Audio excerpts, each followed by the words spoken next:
အားလုံးပဲမင်္ဂလာပါ Gambi Studio မြန်မာ channel ကနေမှကြိုဆိုလိုက်ပါတယ်ကျွန်တော်ရဲ့ Gambi Studio မြန်မာ channel ကနေပြီးတော့ Adobe Premiere Pro software အသုံးပြုပုံပြုနည်း video file လေးတွေကိုမကြာတင်ပေးလျက်ရှိနေပါတယ်အဲ့လိုမျိုး video file လေးတွေတင်ပေးနေတဲ့ကနေမှတချို့တွေကတောင်းဆိုကြတာရှိပါတယ် Adobe Premiere Pro software အသုံးပြုပုံပြုနည်းတွေတင်တယ်လို့မျိုးပဲ Adobe After Effects ကိုလည်းတင်ပေးစေချင်ပါတယ်ဆိုလို့ဒီနေ့ video ကနေစပြီးတော့မှ Adobe After Effects ကိုလည်းစတင်ပြီးတော့မိတ်ဆက်ပေးလိုက်ချင်ပါတယ်Adobe After Effects နဲ့ Premiere Pro ကတော့ Adobe ဆိုတဲ့ company ကပဲเนาะထုတ်လုပ်တဲ့ software တွေပဲဖြစ်ပါတယ် Adobe Premiere Pro ကတော့ video editing ကိုအဓိကလုပ်ရတဲ့ software ဖြစ်ပြီးတော့ Adobe After Effects ကကြတော့ video editing လုပ်လို့မရဘူးလားဆိုတော့မဟုတ်ပါဘူး video editing တော့လုပ်လို့ရပါတယ်ဒါပေမဲ့ video editing လုပ်တဲ့နေရာမှာ Adobe Premiere Pro လို့တော့အဆင်မပြေဘူးပေါ့เนาะသူကတော့ဘာကြောင့်လဲဆိုတော့ Adobe After Effects ဆိုတာကတော့ compositing လုပ်တဲ့ software ဖြစ်ပါတယ်compositing ဆိုတာပဲဘာတွေအတွက်လုပ်ရလဲဆိုတော့ဒါ visual effect တွေလုပ်တာနောက် motion graphic တွေနောက်ပြီးတော့တခြား animation လေးတွေပေါ့နော် animation တွေလုပ်တာမျိုးတွေကိုကျွန်တော်ဒီ After Effects နဲ့အဓိကလုပ်ရမှာဖြစ်ပါတယ်ဒီ After Effects software ကရှုပ်ထွေးတယ်ဆိုပေမဲ့လည်းကြည့်တဲ့သူတွေအဆင်ပြေအောင်နားလည်လွယ်အောင်လို့ကျွန်တော်အနေနဲ့တက်နိုင်သမျှပေါ့နော်တက်နိုင်သမျှဘိုင်းချင်းစီတခဏချင်းစီကိုခွဲခြမ်းစိတ်ဖြာပြီးတော့မှ video file လေးတွေအနေနဲ့တင်သွားပေးသွားမှာဖြစ်ပါတယ်ဒီနေ့ဗီဒီယိုမှာတော့ After Effects software ဆိုတာဘယ်လိုပုံစံမျိုးလဲဘယ်လို panel တွေနဲ့ဖွဲ့စည်းထားတယ်လဲပေါ့နော်အဲ့ဒါလေးတွေကိုပဲအဓိကပြောပြပေးသွားမှာဖြစ်ပါတယ်ဒါ introduction ပေါ့နော် okay အဲ့ဆိုရင်တော့ကျွန်တော်နဲ့အတူတူဒီ After Effects software တွေကိုဝင်ကြည့်လိုက်ကြအောင် After Effects software ကိုစဖွင့်တာနဲ့အခုလိုမျိုးပုံစံမျိုးကိုမြင်ရမှာဖြစ်ပါတယ်အခုမြင်နေရတာတော့ After Effects software ရဲ့ interface ဖြစ်ပါတယ် interface မှာတော့အဓိကအသုံးပြုရမယ်ပိုင်း5ပိုင်းပဲရှိပါတယ်။ဘာတွေလဲဆိုတော့နံပါတ်1ကတော့ခု click နှိပ်လိုက်တဲ့ project panel ဖြစ်ပါတယ်။ဒါ project panel ထဲမှာတော့လိုတဲ့ file တွေပေါ့နော်ဒီထဲမှာရှိမဲ့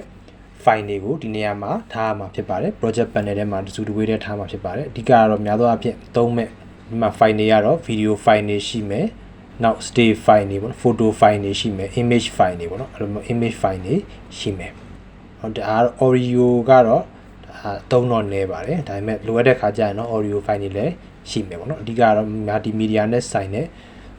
file မျိုးစားလေးတွေကဒီထဲမှာထည့်ထားရမှာပေါ့နော်ထည့်ထားမှာဆိုအပြင်ကနေထည့်ထားမျိုးတွေလည်းရှိသလို After Effects software တွေကနေဖန်တီးလိုက်တဲ့အတွက်ကြောင့်မလို့ file တစ် file အနေနဲ့ဖြစ်သွားတဲ့ image တွေလည်းရှိနိုင်တယ်ပေါ့နော်အဲ့လိုမျိုးတွေက project panel မှာရှိမှာဖြစ်ပါတယ် project panel ပြီးသွားရင်နောက်ထပ်သိရမှာတော့ဒီဘက်ကမြင်ရတဲ့အကြီးပေါ့နော်ဒီအကွက်ကြီးကတော့ဒီ panel ကတော့composition panel ဖြစ်ပါတယ်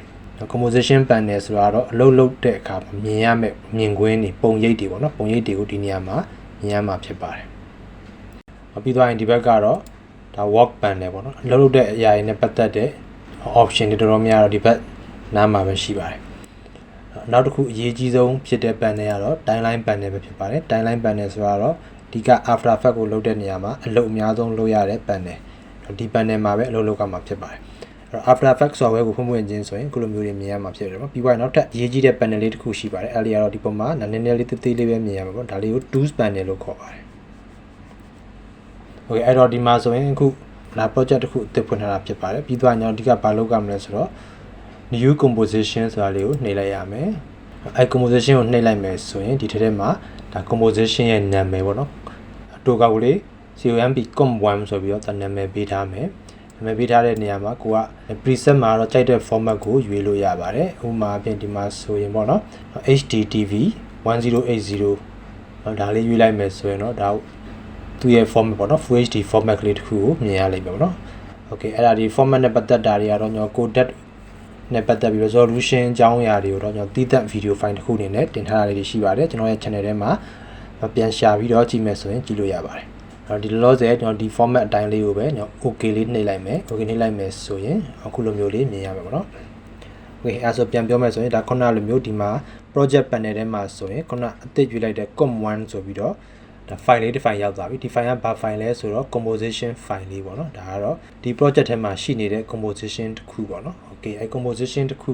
ဆိုတဲ့အားကိုဘာနဲ့တိုင်းတာလဲဆိုတော့ဒီ composition တစ်ခုထဲမှာပဲကျွန်တော်အလုပ်တွေလုပ်ရမှာအဲ composition ဆိုတာကတော့ဒီအောက်မှာ timeline ထဲမှာမြင်နေရပါတော့အဲဒါ comp1 ဆိုပြီးတော့ရှိနေတယ်ပေါ့နော် comp1 ဆိုပြီးတော့ရှိနေတဲ့ဟာတွေကဒီအလုပ်လုပ်တဲ့ခါကျရင် comp1 ဆိုတဲ့ဒီအောက်ထဲမှာလောက်ရမှာဖြစ်ပါတယ်အဲ့တော့ဒီ overall အနေနဲ့ခြုံငုံပြီးတော့ကြည့်မယ်ဆိုတော့ဒါ After Effects ဆိုတာကတော့ရှင်းရှင်းလေးပါဒီ မျိုးစား9ခုပဲရှိပါတယ်အဲ့မျိုးစား9ခုမှာမူတည်ပြီးတော့ဒါချဲ့ထွင်လိုက်မယ်ဆိုရင်တော့နောက်ထပ်အများကြီးထပ်ထွက်လာမှာဖြစ်ပါတယ်အဲ့တော့အရင်ဆုံးဆက်စချင်းတည်ထားရမှာကပါလဲဆိုတော့ဒီ window ဆိုတဲ့တော့ဒီပုံမှာရှိတဲ့ menu bar ထဲမှာ window ဆိုတဲ့အောက်က wall space ပါ wall space မှာဆိုရင်တော့ all panel ဒါလောလောဆယ် default setting အနေနဲ့ထားထားတာဖြစ်ပါတယ်အဲ့တော့ all panel အကုန်လုံးကိုမြင်ကျင်နေဆိုရင်တော့ all panel ရွေးလိုက်မယ်ဆိုရင်ဒီဘက်မှာ all panel ဆိုပြီးတော့တက်လာပြီเนาะဆိုတော့ဒါရှိသမျှလုပ်ရမယ့်ဟာတွေအကုန်လုံးအတွင်းမှာရှိတယ်ပေါ့တစ်ခုချင်းစီကိုလည်းအသေးစိတ်ထပ်ပြီးတော့ချဲ့ထွင်ပြီးတော့ဒါဖွင့်ကြည့်လို့ရတယ်အဖွင့်ပိတ်လို့ရပါတော့ဟောဘယ်ဟာဘာတွေလုပ်ရလဲဒါ paragraph character စသဖြင့်ပေါ့နော်စာလုံးတွေပါလေ animation တွေပါလုပ်မယ်ဆိုရင်ဒါလေးတွေနဲ့လုပ်ရတယ်ပေါ့နော်ဒါ effect and presets တွေရှိမယ် effect နဲ့ပတ်သက်တဲ့ presets တွေကိုသုံးနေတယ်ဆိုရင်ဒီထဲမှာသုံးရမှာเนาะအဲ့လိုမျိုးတွေဒါ work panel ဆိုတဲ့အတိုင်းပဲလုပ်တဲ့နေရာတွေကဒီနေရာကနေခေါ်ပြီးတော့လုပ်ရမှာဖြစ်ပါတယ် okay အဲ့ဒါဆိုရင်တော့ဒီ window ထဲမှာဆိုရင်တော့ဘာတွေရှိမလဲဆိုရင်ဒီ workspace မှာဒါ all panel နဲ့ထားတယ်ပေါ့နော် all panel မှာကိုကဒီတစ်ခုခုပြုပြင်တာလေးကိုကလုပ်လို့ရပါတယ်ဒါ effect သုံးမယ်ဆိုရင်တော့ effect ဆိုရင် effect ရွေးလိုက်မယ်ဆိုရင် effect ပုံစံမျိုးကြာလာမယ် effect လုပ်မယ်ဆိုရင်အဓိကသုံးရမယ့်အပိုင်းတွေပေါ့နော်သူကတိတ်တဲ့ panel နဲ့သုံးလို့ရပါတယ်ဒီ panel တွေကကြတော့အကုန်လုံးကအရှင်တွေပေါ့နော်ကိုကသူ့ရဲ့ area တွေကိုကိုချုပ်နိုင်လို့တလို့ချုပ်နိုင်ချက်နိုင်ပါတယ်ချုပ်မဲ့ချက်မဲ့ဆိုရင်ဟိုမှာဒီ project ကိုနည်းနည်း project panel ကိုနည်းနည်းကြီးကျင်တယ်ဆိုရင်ဒီ mouse pointer လေးကိုဒီ project panel နဲ့ composition panel ချာ line လေးပေါ်မှာတင်လိုက်မယ်ဆိုရင်ခုလိုမျိုး double arrow head နဲ့ပုံစံမျိုးလေးပေါ်လာမယ်အကြိုင်ဖိပြီးတော့သူ့ရဲ့ region ကိုကြိုက်တယ်လို့သတ်မှတ်လို့ရပါတော့ဒီဘက်ကိုဆွဲလိုက်မယ်ဆိုရင် project panel ကပို့ပြီးတော့ကြီးလာတယ်ပေါ့နော်အဲ့လိုမျိုးကိုကကြိုက်တယ်လို့အရွယ်စားတွေကိုချိန်ဆလို့ရပါတယ်အဲ့လိုပဲအပေါ်အောက်ကိုလည်းလုပ်လို့ရပါတယ်အောက်တစ်ခါကျရင် timeline မှာလုပ်တဲ့အခါကျတော့များလာမယ် layer တွေများလာတဲ့အခါကျရင်ကြီးမားမားမြင်နေတယ်ဆိုရင်တော့သူ timeline ကိုအဲ့လိုမျိုးအပေါ်ကိုတင်ပြီးတော့ကြည့်လို့ရပါဘောနော်အရှင်ပေါ့နော် okay ဒါလေးတွေကတော့ဒါကြိုက်တယ်လို့လုပ်လို့ရပါတယ် okay ဒါကတော့ကျွန်တော် effect panel ပေါ့နော် effect panel မှာလုပ်ထားတဲ့ဟာလေးတွေဒါခုနလိုဒီအားလုံး all panel ကိုပြန်သွားပြီးပြောင်းထားလိုက်မယ်တဘောကတော့ကိုလိုတဲ့ဟာလေးတွေကိုဒီမှာထည့်လိုက်မယ်ဆိုရင်ဒါ effect control လေးကိုဖိပြီးတော့နေရာကြိုက်တူလို့ရွှေ့လို့ရတယ်ဥပမာအပြင်သူရဲ့ဒီဘက်မှာနှစ်ခုစလုံးပေါ်ခြင်းတယ်ပေါ့နော်ဒါဆိုရင် project panel လေးပေါ်မယ် effect control panel လေးပေါ်မယ်စသဖြင့်ပေါ့နော်အဲ့လိုမျိုးလေးကိုကဒီပုံစံတိုင်းလေးကိုနောက်ဘယ်ချိန်ပြန်ဖွင့်နောက်ဖွင့်ခြင်းနဲ့ဆိုရင်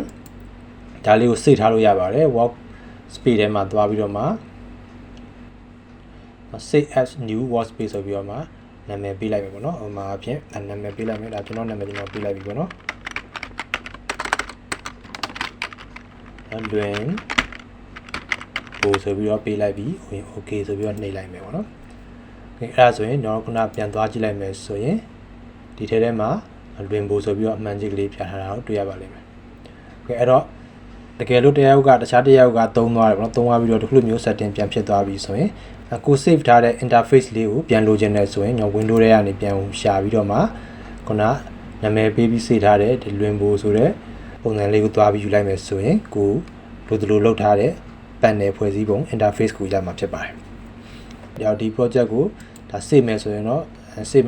ဒီတခြား software လိုပဲ save ဆိုပြီးတော့ရှိတယ်ပေါ့နော်။တိုက်တဲ့လမ်းကြောင်းမှာသွားပြီးတော့ save လို့ရတယ်နာမည်ပေးပြီးတော့ပေါ့နော်။ Okay ဒီနေ့ After Effects ရဲ့ main set ကတော့လောက်ပဲဖြစ်ပါတယ်။ Okay အခုပြောသွားတာလေးကတော့ After Effects software ကိုစတင်ပြီးအသုံးပြုမယ်ဆိုရင်မတိမဖြစ်တဲ့